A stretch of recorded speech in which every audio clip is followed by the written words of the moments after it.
चलिए, good morning class.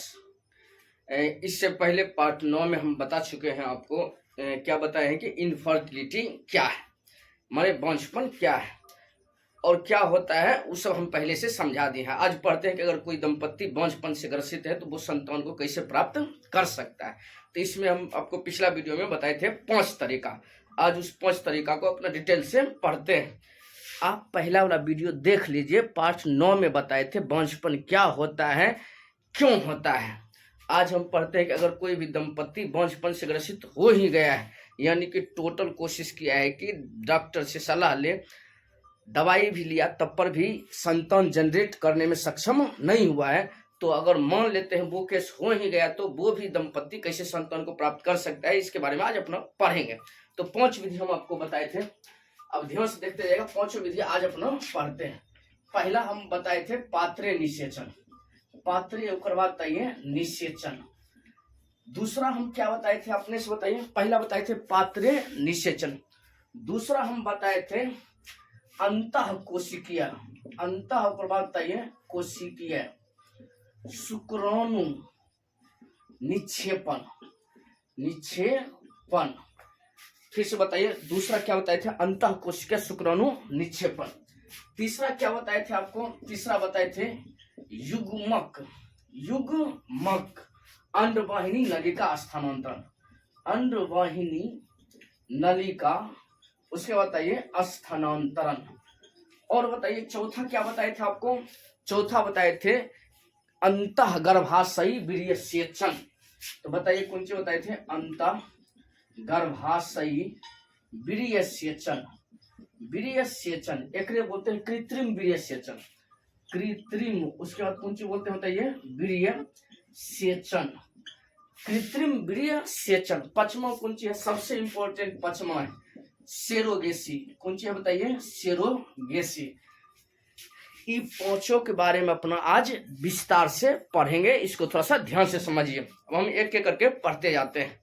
तो पहला बताइए पात्रे निषेचन, पहला कौन सी है बताइए, पात्रे निषेचन। पात्रे निषेचन क्या होता है, इसको बोलते हैं आईवीएफ तकनीक। कौन सी बोलते हैं बताइए, आईवीएफ तकनीक। इसके बारे में अपना पढ़ते हैं और हमें मिटाना पड़ेगा, नहीं मिटाएंगे तो फिर हम विस्तार से समझाएंगे कैसे। तो ऐसा करते हम पीछे समझाते जाते हैं, लास्ट में ये वाला बड़ा भी है तो उसको लास्ट में समझा लेंगे, तब तक ही मिट जाएगा। अब आ जाइए, पहला कौन सा बताइए, सेरोगेसी। तो पहला कौन सा बताइए, सेरोगेसी। सेरोगेसी क्या होता है तो ध्यान समझिएगा। सेरोगेसी क्या होता है, जब कोई भी महिला और बताइए पुरुष, महिला अपना अंडाणु का और पुरुष अपना शुक्राणु को बताइए लेबोरेटरी में डॉक्टर के सहयोग से मिलाता है, डॉक्टर खुद मिलाता है और इनसे जो युग्मज तैयार होता है किसी दूसरी महिला के गर्भाशय में स्थापित कर दिया जाता है और 9 महीना तक वो दूसरी महिला ही अपने कोख में बच्चा को रखती है और संतान को जन्म दे देती है, तब इसको बोलते हैं सेरोगेसी। एक बार इसको ऐसे समझिए, ये पहले अपनाती कौन है, अपनाती है वैसी महिला, वैसी। उसके बाद बताइए महिला जिनका कोख क्या होता है बताइए, कमजोर होता है, कोख में गर्भाशय, जिनका बताइए, जिनका कोख, कोख माने की होता है बताइए, गर्भाशय। कौन सी होता है बताइए, कमजोर, कमजोर होता है। दूसरा यह क्या हो सकता है बताइए, गर्भाशय में संतान को रख नहीं सकता है, गर्भाशय में संतान को रख नहीं सकता है, नहीं सकता है। एक मतलब कौन हो गया है, एक मतलब गर्भाशय इतने कंडीशन खराब है कि उस संतान को गर्भ में रख भी नहीं सकता है। एक मतलब गर्भ में जो बच्चा को 9 महीना तक रखना होता है वो 9 महीना तक ये बताइए रखने में सक्षम नहीं है, क्योंकि गर्भाशय की स्थिति ठीक नहीं है, या बताइए गर्भाशय कौन सी बताइए, कमजोर है। अब बताइए इस महिला तो बताइए संतान को जनरेट करने में सक्षम नहीं है, तभी महिला करेगी क्या, तो ध्यान समझना है। डॉक्टर के पास जाएगी, किसके पास जाएगी बताइए, डॉक्टर के पास। तो ये महिला करेगी कौन सी, ये मान लेते हैं महिला है, और ये बताइए कौन सी, इसको बोल दीजिए महिला, और ये दूसरा कौन सी मान लीजिए, एक बोल दीजिए पुरुष। अब डॉक्टर क्या करेगा, ध्यान समझिएगा, इस महिला से कौन सी ले लेगा, अंडाणु, अंडाणु ले लिया, इस पुरुष से कौन सी ले लीजिए बताइए, शुक्राणु। ये बताइए कौन सी हो गया बताइए, अंडाणु, और एक मान दीजिए कौन सी बताइए, शुक्राणु। और ये डॉक्टर जो होता है ये दोनों को लेबोरेटरी में जाकर के मिला देगा, यानी कि अंडाणु को शुक्राणु से कुछ कर देगा, मिला देगा।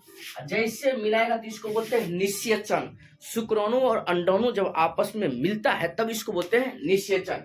तो डॉक्टर लेबोरेटरी में अंडाणु और शुक्राणु को कुछ किया है बताइए, मिला दिया है, यानी निषेचन करवा दिया है। अब ये बन गया है कौन सी बताइए, युग्म नज। अब इस युग्म नज को किसी दूसरी महिला, कोई कौन सी बताइए, दूसरी महिला, इस दूसरी महिला के गर्भाशय में स्थापित कर दिया जाता है। और दूसरी महिला अपने गर्भ में 9 महीना तक इस भ्रूण को रखता है। और 9 महीने के बाद जब ये संतान जनरेट होता है तो इस संतान इनको दे दिया जाता है। जिस महिला के गर्भाशय में 9 महीना तक बच्चा रहता है उसको बोलते हैं सेरोगेट मदर। इसको क्या बोलेंगे बताइए, सेरोगेट, उसका बताइए मदर। और जिस महिला का अंडाणु होता है, जिस महिला का कुंच होता है बताइए अंडाणु, इसको बोलते हैं रियल मदर। कौन मदर बताइए, रियल मदर। रियल, उसका बताइए मदर। रियल मदर होता है वास्तविक माँ। रियल मदर माने वास्तविक माँ। तो बताइए रियल मदर किसको बोलते हैं, जिस महिला का अंडाणु होता है। सेरोगेट मदर किसको बोलते हैं, जिस महिला के कोख में संतान पलता है और बड़ा होता है। इसको बोलते हैं अपना कौन सी बताइए, सेरोगेसी। अब हम एक बार सेरोगेसी का परिभाषा बोल देते हैं, आप इसको लिख लीजिए। तो सबसे पहले सेरोगेसी अपनाती कौन है, तो पहला पॉइंट, जिस महिला का कोख कमजोर होता है। दूसरा पॉइंट, जो महिला अपने गर्भ में बच्चे को रख नहीं सकती है क्योंकि उसका गर्भाशय बच्चा के परिवर्धन यानी विकास के लिए बताइए अनुकूल नहीं है, वैसी महिला कौन सी अपनाती है, सेरोगेसी। इसमें क्या किया जाता है, महिला का लिया जाता है अंडाणु और उसके पति का लिया जाता है शुक्राणु, और दोनों को प्रयोगशाला में कुंच करते हैं, मिक्स करते हैं, यानी मिलाते हैं, निषेचन करवाते हैं। और इस भ्रूण को किसी दूसरी महिला के गर्भाशय में कुंच कर देते हैं स्थापित। और वो दूसरी महिला इनको 9 महीना तक गर्भ में रखती है। और 9 महीने के बाद संतान को जन्म देने के बाद उस संतान को इस रियल मदर के पास पहुंचा देती है। तब इस टोटल प्रोसेस को बोलते हैं सेरोगेसी। और जो महिला 9 महीनों तक गर्भ में बच्चा को रखा है उसको बोलते हैं सेरोगेट मदर। और जिस महिला का अंडाणु होता है उसको बोलते हैं रियल मदर। इतना बात आपको समझ में आ जाना चाहिए।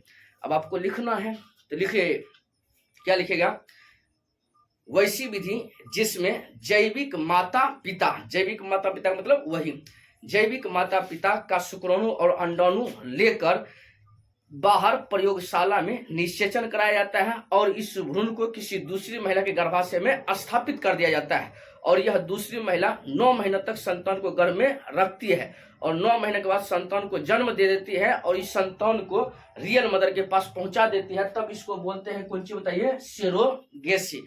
और जो महिला 9 महीना तक गर्भ में रखी है उसको बोलते हैं सेरोगेट मदर। आपको ये बात क्लियर हो जाना चाहिए। एक और नुकसान भी है सेरोगेसी का, कौन सा बताइए, नुकसान। क्या है नुकसान, इसको हम थोड़ा सा समझाते हैं। जैसे यहाँ पर देखेगा सेरोगेसी का कौन सा बताइए, नुकसान। नुकसान क्या है, तो 2-3 को बात पहले और देख लीजिए।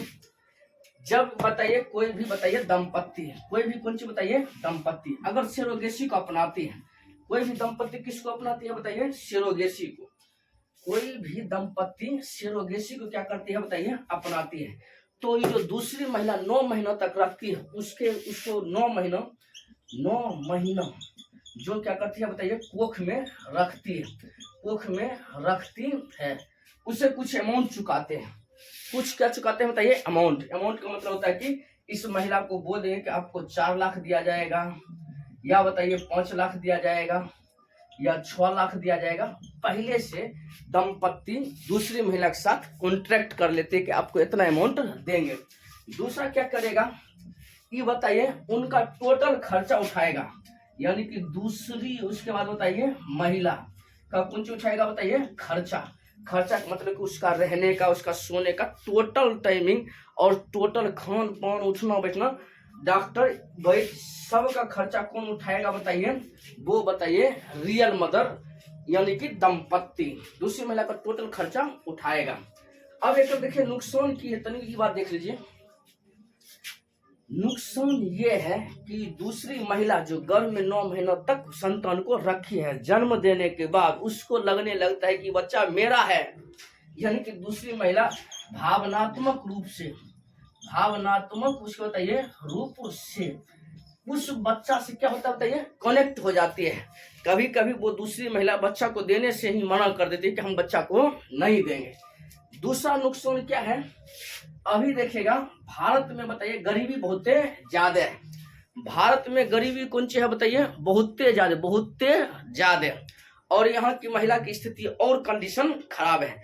इसमें बताइए बाहर का यानी कि यूरोप का, अमेरिका का वैसे व्यक्ति यानी दंपति जो संतान को जन्म देने में सक्षम नहीं है, भारत आता है हैदराबाद और वहां पर डॉक्टर के साथ कॉन्ट्रैक्ट करता है कि हम बताइए सेरोगेसी के माध्यम से संतान को जन्म देना चाहते हैं।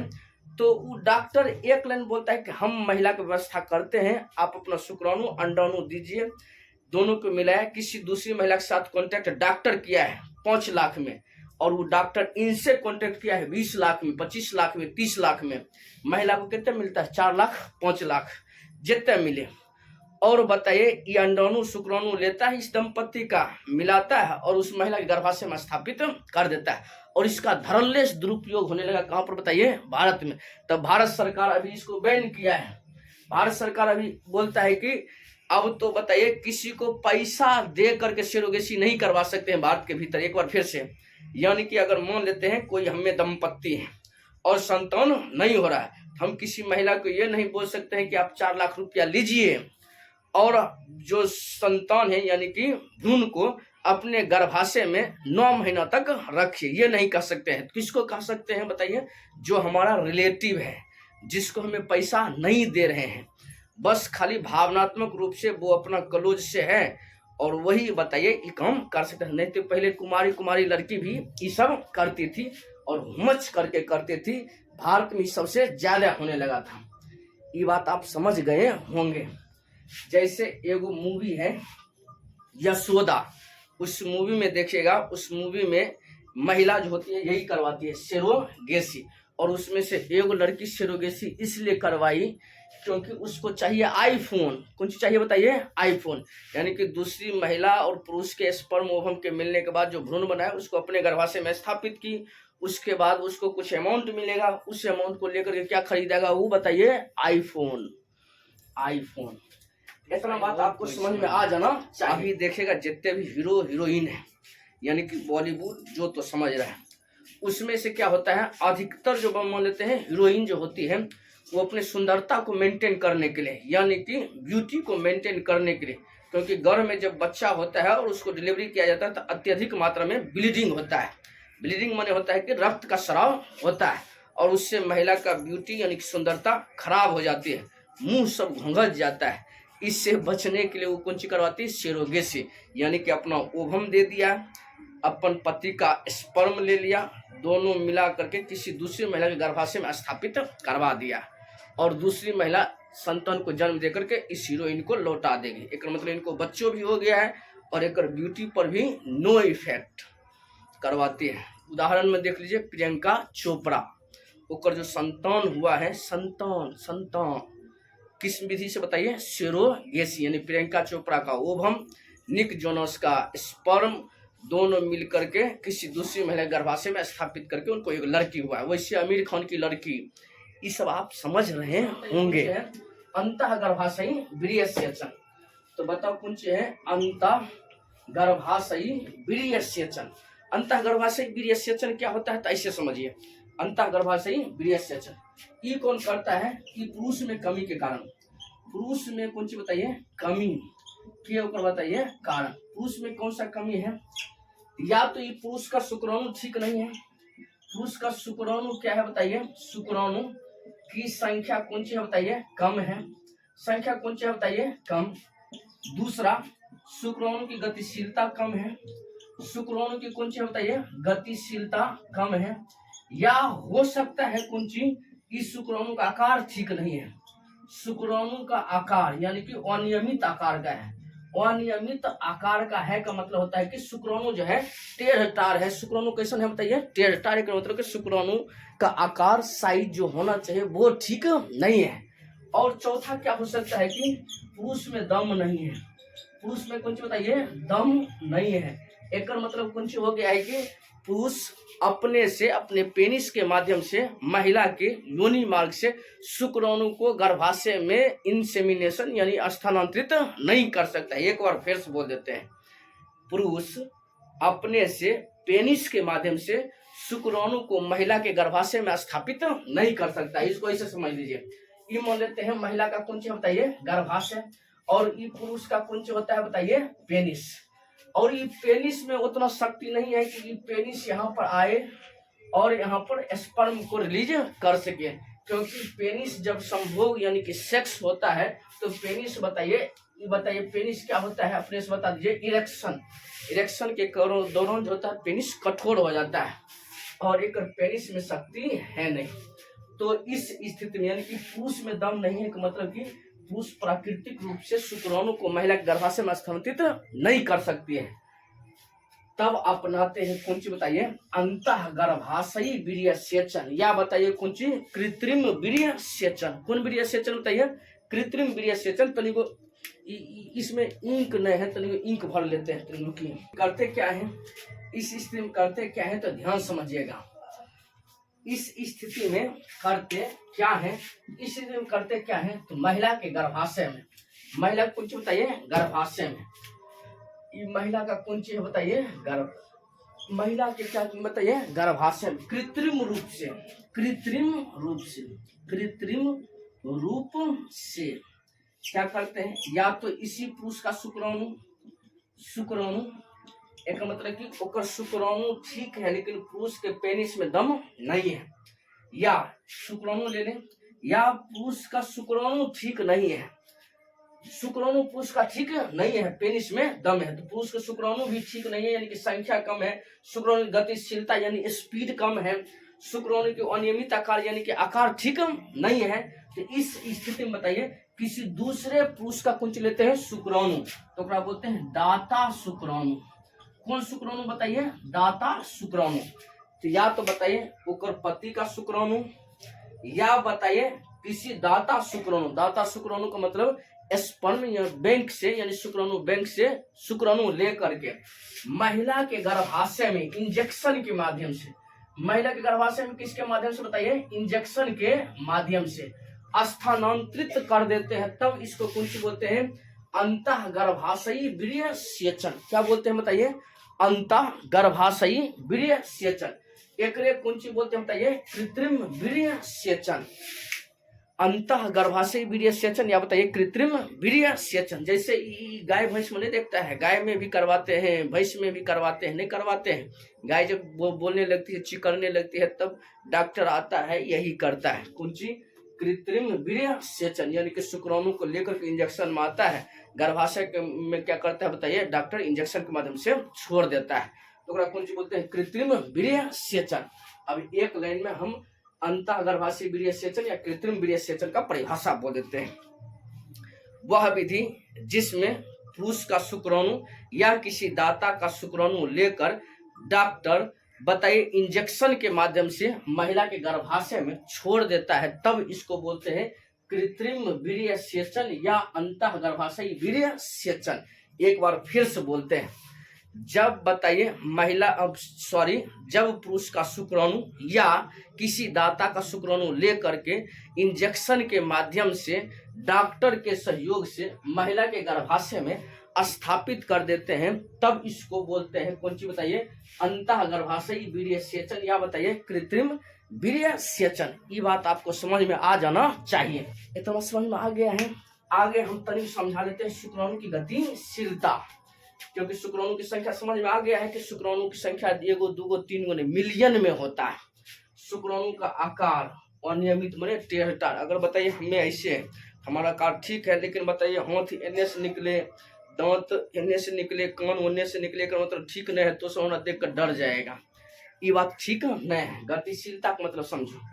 यहाँ पर देखिएगा कि कौन चीज बताइए? एक बोलते हैं अंडाशय। कौन चीज बोलते हैं बताइए? अंडाशय। और ये कौन सा बताइए, फिलोपियन ट्यूब।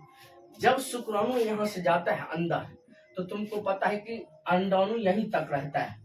अंडाणु अंडाशय से निकल कर कहाँ तक रहता है बताइए, फिलोपियन ट्यूब। बस वहां से हटता नहीं है। सॉरी, वो अंडाणु वहीं रहती है, ढीठ है, हटती नहीं है, 2 दिन तक बेचारी रहती है।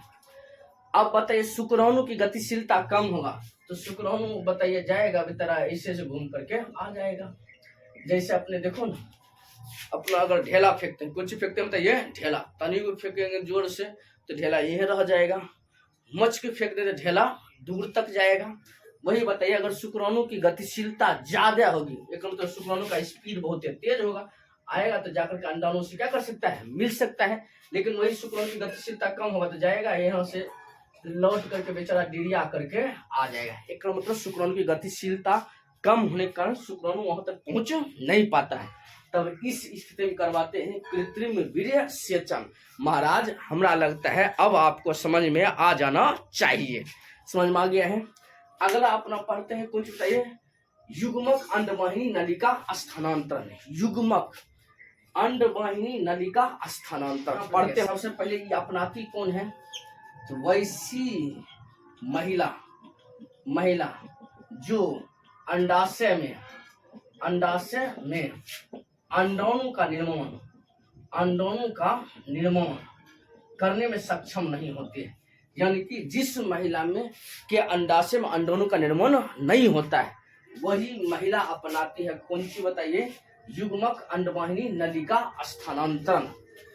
अंडाणु का निर्माण नहीं होता है कितने बताइए, अंडाशय में। अब ध्यान से देखिएगा, इसको अपना कौन सी बोलते हैं, गर्भाशय, एक कौन सी बोलते हैं, अंडाशय, एक बोलते हैं फिलोपियन ट्यूब। अब आपको पता है, अब जब अंडाणु यहाँ पर बन ही नहीं पा रहा है, अंडाणु यहाँ आएगा नहीं, तब इस स्थिति में क्या करेंगे, किसी दूसरी महिला का, कौन महिला को बताइए, दूसरी, ओकर बाद बताइए महिला का अंडाणु लेते हैं।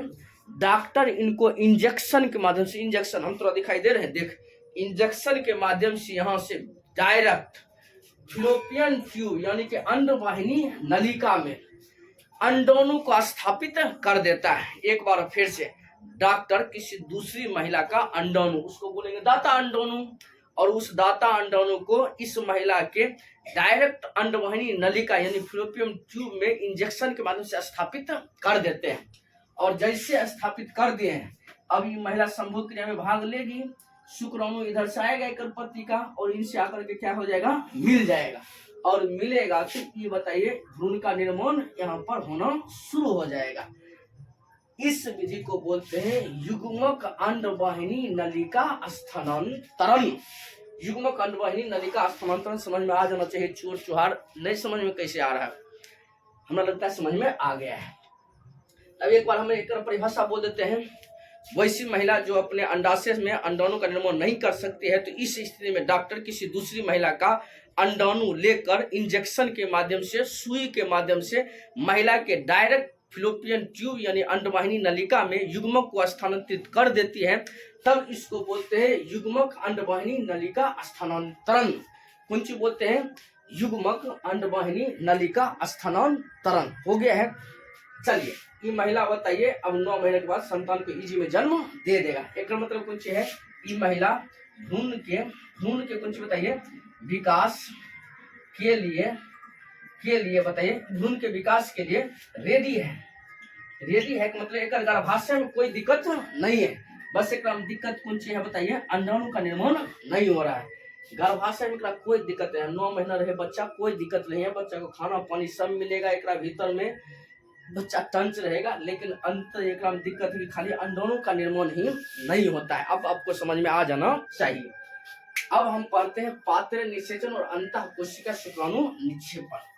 अब इसको पढ़ लेते हैं, एक बार देख लीजिए क्या है मामला तो आजकल बहुत टफ है, इसको समझ लीजिए थोड़ा सा, बात खत्म। उसके बाद एक पॉइंट बचेगा, सेक्सुअल ट्रांसमिट डिजीज, उसको पढ़ेंगे, ये चैप्टर आपका खत्म हो जाएगा। अंतःकोशिका शुक्राणु निक्षेपण। अंतःकोशिका शुक्राणु निक्षेपण पढ़ने से पहले अपना पढ़ना पड़ेगा पात्रे निषेचन। पात्रे निषेचन क्या होता है, इसको ध्यान समझिएगा। पात्रे निषेचन को बोलते हैं बताइए इन विट्रो फर्टिलाइजेशन यानी कि IVF। एक बार फिर से आपसे पात्रे निषेचन पूछेगा, वही आंसर IVF पूछेगा वही आंसर, टेस्ट ट्यूब बेबी विधि पूछेगा वही आंसर। तो टेस्ट ट्यूब बेबी और बाद बताइए विधि पूछेगा तो कौन सी बताइए वही आंसर। एक मतलब गंगाधर ही बताइए शक्तिमान है, शक्तिमान ही बताइए गंगाधर है। मतलब बताइए एक्स वाई है, वाई कौन सी है एक्स है।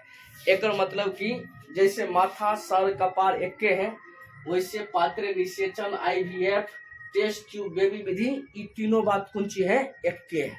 इतना समझ में आ गया है।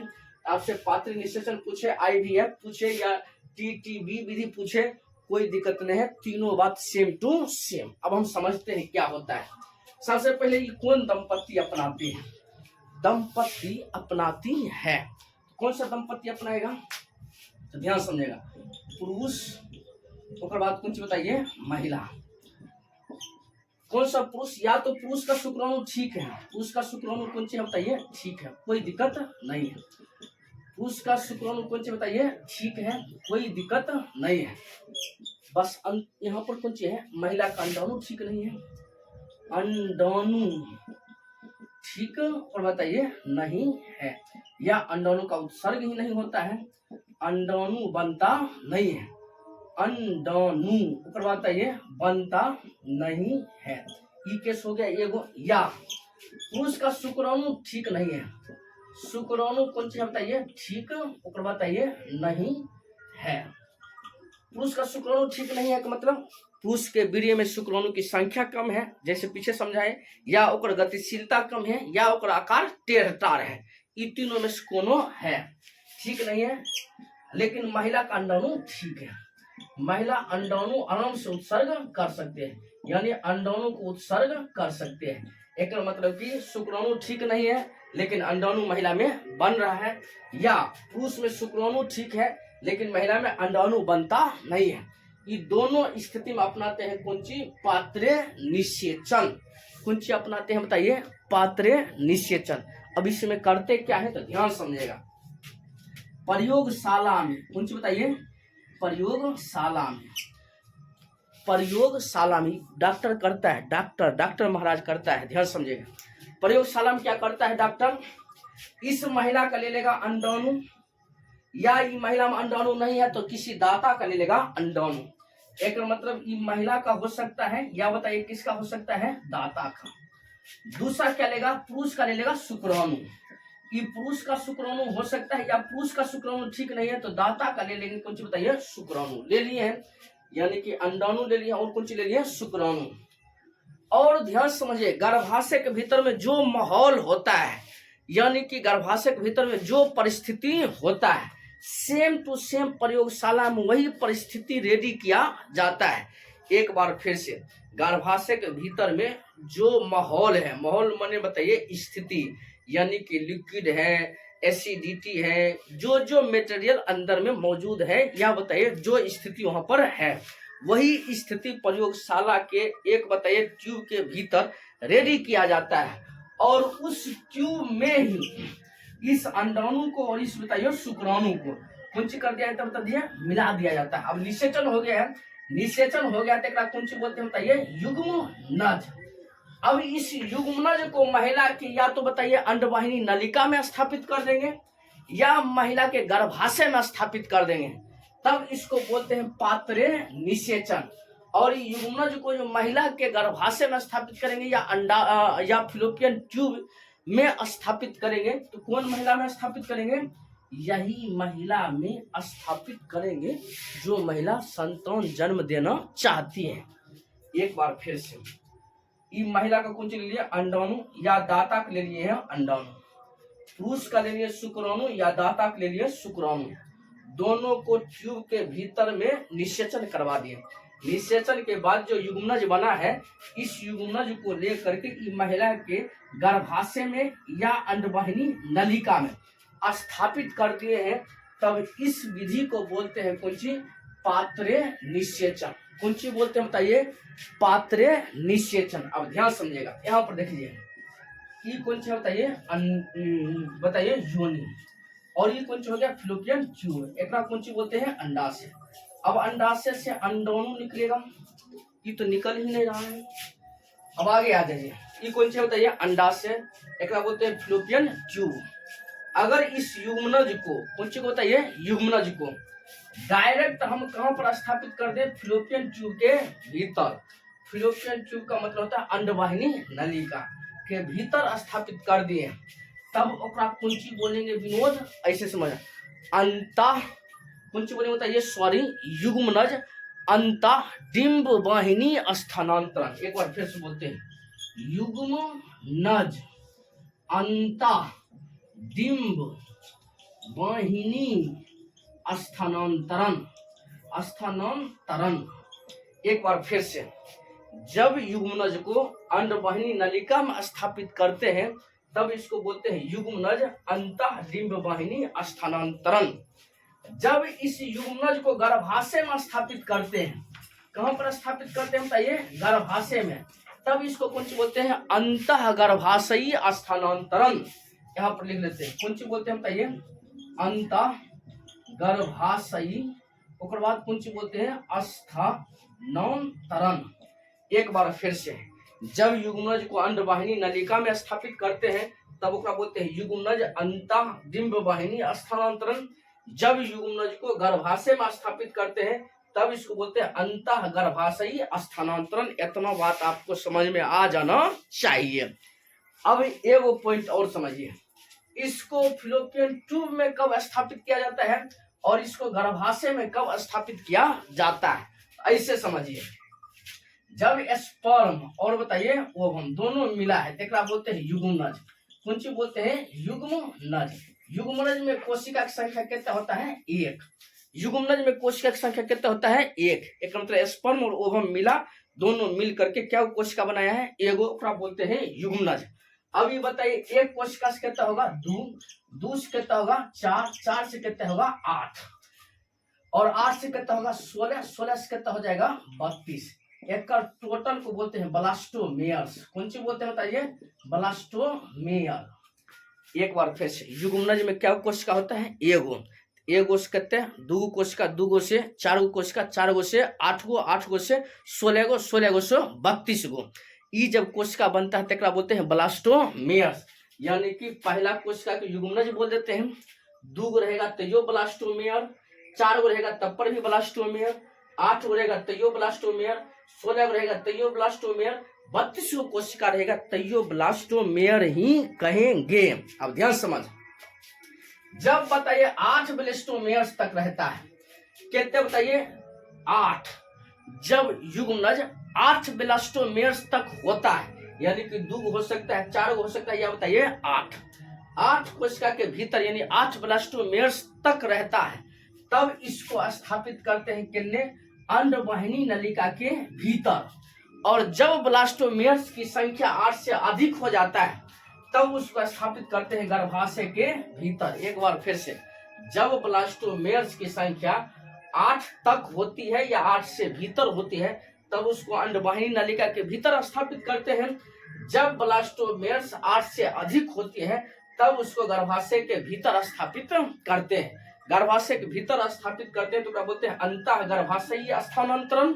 और जब बताइए अंडवाहिनी नलिका के भीतर स्थापित करते हैं तो उसको बोलते हैं युग्मनज अंतः डिंब वाहिनी स्थानांतरण। आपको ये बात समझ में आ जाना चाहिए। एक बार हम फिर से बोल देते हैं, पात्र निषेचन अपनाता कौन है, जब पुरुष में शुक्राणु ठीक है लेकिन अंडाणु महिला में ठीक नहीं है, या अंडाणु को रिलीज कर नहीं सकती है, या शुक्राणु ठीक नहीं है पुरुष का और महिला अंडाणु उत्सर्ग कर सकते हैं। तो ये दोनों कंडीशन में प्रयोगशाला में डॉक्टर क्या करता है, इस महिला का अंडाणु ले ले या किसी दाता का अंडाणु ले ले, किसी दूसरी महिला का, पुरुष का शुक्राणु ले ले या दाता का शुक्राणु ले करके ट्यूब के भीतर में वही माहौल जनरेट करके जो गर्भाशय के भीतर है निषेचन करवाया जाता है। इस निषेचन करने के बाद युग्मनज को महिला के या तो गर्भाशय में स्थापित करते हैं या तो अंडवाहिनी नलिका में, तब इसको बोलते हैं पात्रे निषेचन या इन विट्रो फर्टिलाइजेशन या टेस्ट ट्यूब बेबी विधि। 3 बात तो बोलते हैं। अगर बताइए 8 ब्लास्टोमेयर्स के भीतर रहेगा तब उसको बोलते हैं कौन सी, युग्मनज अंतः डिंब वाहिनी स्थानांतरण। जब बताइए 8 ब्लास्टोमेयर से अधिक होता है तब क्या बोलते हैं, अंतः गर्भाशयी स्थानांतरण। इतना बात आपको समझ में आ जाना चाहिए मित्रों, इतना बात आपको समझ में आ जाना चाहिए। थोड़ा सा समझो। अब आ जाओ, ये जो बच्चा होगा कौन चीज होता है? ये बच्चा। अभी बच्चा 9 महीने के बाद कौन चीज हो जाएगा? बड़ा, और बड़ा होकर के गर्भ से कहाँ निकल आएगा? बाहर। इस बच्चा को बोलेंगे अपना कौन चीज? Test tube baby. बच्चा को कौन चीज बोलेंगे बताइए? Test tube baby. तो टेस्ट ट्यूब कौन चीज बोलते हैं? बेबी। और ये टोटल विधि को कौन चीज बोलते हैं? टेस्ट ट्यूब बेबी विधि, या इन विट्रो फर्टिलाइजेशन, या बोलते हैं पात्रे निषेचन। इतना बात आपको समझ में आ जाना चाहिए। बच्चा को बोलते हैं टेस्ट ट्यूब बेबी, इस विधि को बोलते हैं टेस्ट ट्यूब बेबी विधि, या बोलते हैं इन विट्रो फर्टिलाइजेशन, या बोलते हैं पात्रे निषेचन। इतना बात आपको समझ में आ गया। अब अंत भला तो सब भला। अंत भला तो कौन सी बताइए? सब भला। इसको समझ लीजिए, ये कौन सी है? ये बहुत इजी है। इतना बात आपको समझने में कोई दिक्कत नहीं होना चाहिए। अगर दिक्कत होगा तो कमेंट करना रे, देखेंगे की होगा। समझ में नहीं आ रहा है थोड़ा चूर। इतना तो बढ़िया समझा है, हमारा लग रहा है कि हमारा ऐसा समझाने वाला दुनिया में कोई नहीं है, तो नहीं समझ रहा है। यहाँ देखिए, अंतःकोशिका शुक्राणु निक्षेपण ये की होता है? पात्र निषेचन में क्या बोले हैं? Same to same. पात्र निषेचन में क्या बोले हैं? महिला का अंडाणु और पुरुष का शुक्राणु वैसा माहौल जनरेट करके जो गर्भाशय के भीतर में है, वहां पर जाकर के शुक्राणु और अंडाणु को क्या करते हैं? मिलाते हैं, और तब जाकर के महिला के फ्लोपियन ट्यूब में, या बताइए गर्भाशय के भीतर में स्थापित करते हैं। एक नाम की करते हैं, माहौल जनरेट नहीं करते हैं। वही महिला और पुरुष जो पात्र निषेचन करवा सकती है, वो महिला पुरुष का कुंच ले लिया बताइए अंडाणु, और कुंच ले लिया पुरुष का शुक्राणु। महिला का अंडाणु या दाता का अंडाणु, पुरुष का शुक्राणु या दाता का शुक्राणु लिया, और वो माहौल जनरेट नहीं किया है। माहौल जो बताइए गर्भाशय के भीतर में अनुकूल वातावरण बताइए उपस्थित होता है, वैसा माहौल जनरेट नहीं किया। डायरेक्ट ये बताइए अंडाणु के भीतर शुक्राणु को सुई के माध्यम से डायरेक्ट भेज देते हैं। जैसे इसको समझो, ये कौन सी है? अंडाणु।